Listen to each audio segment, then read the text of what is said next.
কখনো কি রাতে সেজদায় কেঁদে বলেছ, হে আল্লাহ, আমি আর পারছি না? কখনো কি মনে হয়েছে সবাই ভালো আছে, শুধু আমি একাই কষ্টে? তাহলে আজকের এই ভিডিওটা তোমার জন্য।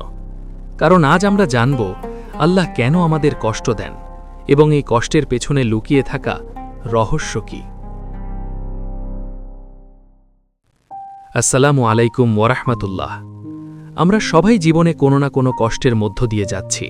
কেউ দুঃখে, কেউ অভাবে, কেউ অসুস্থতার, কেউ প্রিয় মানুষ হারানোর বেদনায়।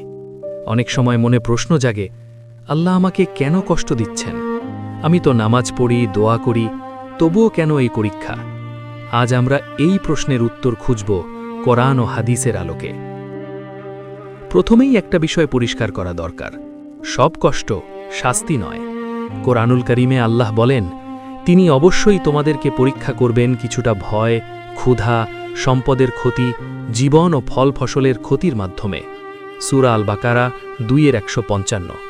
এই আয়াত আমাদের স্পষ্টভাবে বলে, কষ্ট হচ্ছে পরীক্ষা। যেমন স্কুলে পরীক্ষা ছাড়া পরবর্তী শ্রেণীতে যাওয়া যায় না, ঠিক তেমনি দুনিয়ার পরীক্ষা ছাড়া জান্নাত পাওয়া যায় না।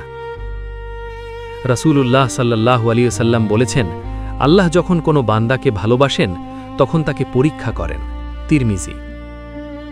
ভাবো তো, একজন শিক্ষক কাকে বেশি খেয়াল করেন? যে ছাত্রকে তিনি ভালোবাসেন এবং যার উন্নতি চান। তেমনি আল্লাহ আমাদের কষ্ট দেন আমাদের ঈমানকে শক্ত করার জন্য।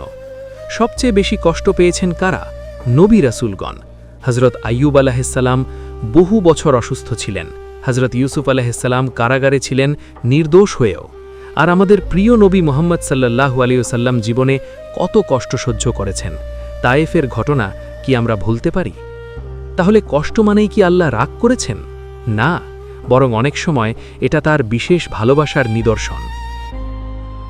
রাসূলুল্লাহ সাল্লাল্লাহু আলাইহি ওয়াসাল্লাম বলেছেন, একজন মুমিনের শরীরে কাঁটার আঘাত লাগলেও আল্লাহ তার মাধ্যমে গুনাহ মাফ করে দেন।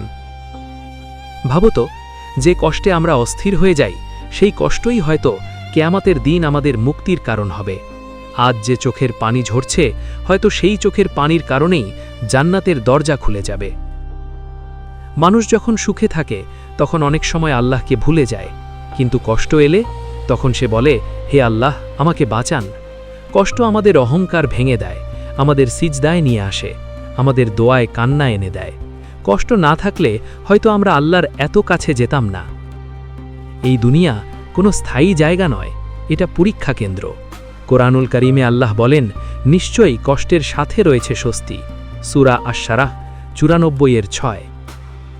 দেখো, আল্লাহ বলেননি কষ্টের পরে স্বস্তি, বলেছেন কষ্টের সাথেই স্বস্তি। অর্থাৎ তুমি এখন যে কষ্টে আছো তার ভেতরেই লুকিয়ে আছে রহমত। প্রিয় ভাই ও বোনেরা, যখন জীবনে কষ্ট আসবে নিজেকে এই 3টি কথা মনে করিয়ে দিও। 1. এটা শাস্তি নয়, পরীক্ষা হতে পারে। 2. আল্লাহ হয়তো আমাকে আরও কাছে টানতে চান। 3. এই কষ্ট আমার গুনাহ মাফের কারণ হতে পারে। কষ্ট চিরদিন থাকে না, কিন্তু ধৈর্যের পুরস্কার চিরস্থায়ী। আল্লাহ আমাদের সবাইকে সবর করার তৌফিক দিন। আমাদের কষ্টকে আমাদের জন্য রহমতে পরিণত করুন। আমিন। ভিডিওটি ভালো লাগলে লাইক, শেয়ার ও সাবস্ক্রাইব করতে ভুলবেন না। আর কমেন্টে লিখুন, আল্লাহই যথেষ্ট।